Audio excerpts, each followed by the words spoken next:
In the fog-laden streets of Vermilion Hollow, whispers moved like shadows. They spoke of Silas Morrow, the painter who worked with ashes. His portraits were unnerving. Their eyes seemed alive, watching, waiting, and those who posed for him, they vanished.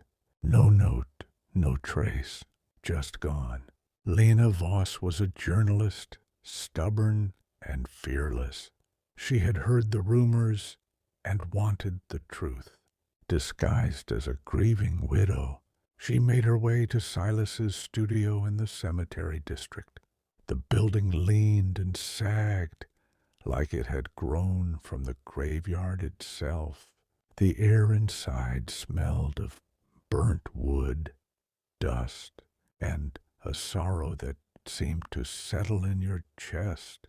"I want a portrait of my late husband," she said, her voice soft, trembling, just enough to be believable.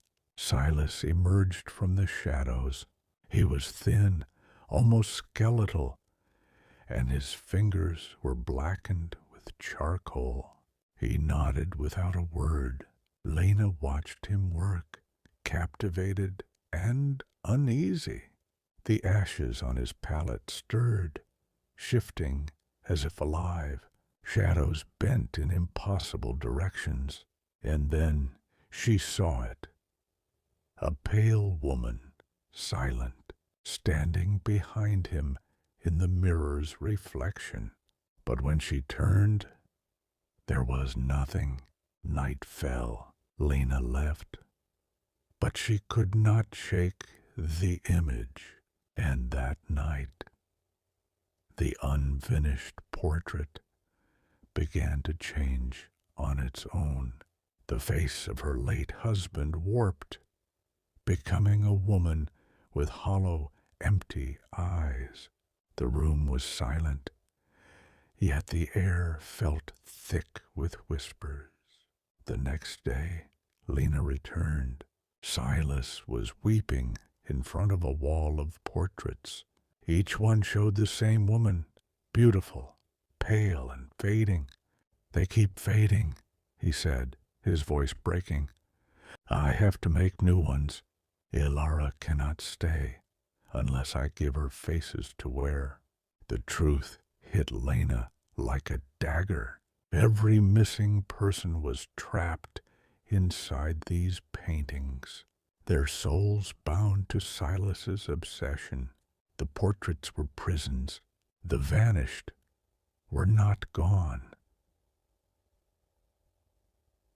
They were consumed, their identities stolen to sustain a love that time had not healed. Lena's heart raced. She knew what she had to do.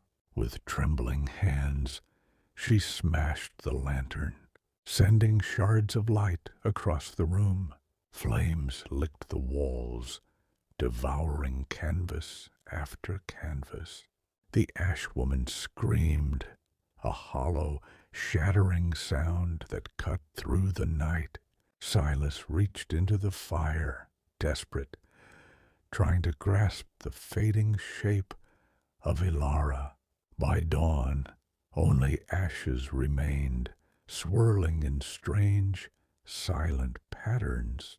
The town awoke to the smell of smoke and the eerie emptiness of the studio. Some say that even now, at dusk, a figure appears in the cemetery, a man painting in the shadows. His canvas is blank, his brushes loaded with fresh ashes, and if you stare too long at the half-finished work, you might just recognize a face looking back. In Vermilion Hollow, whispers persist about the painter, about the ashes, about the eyes that follow.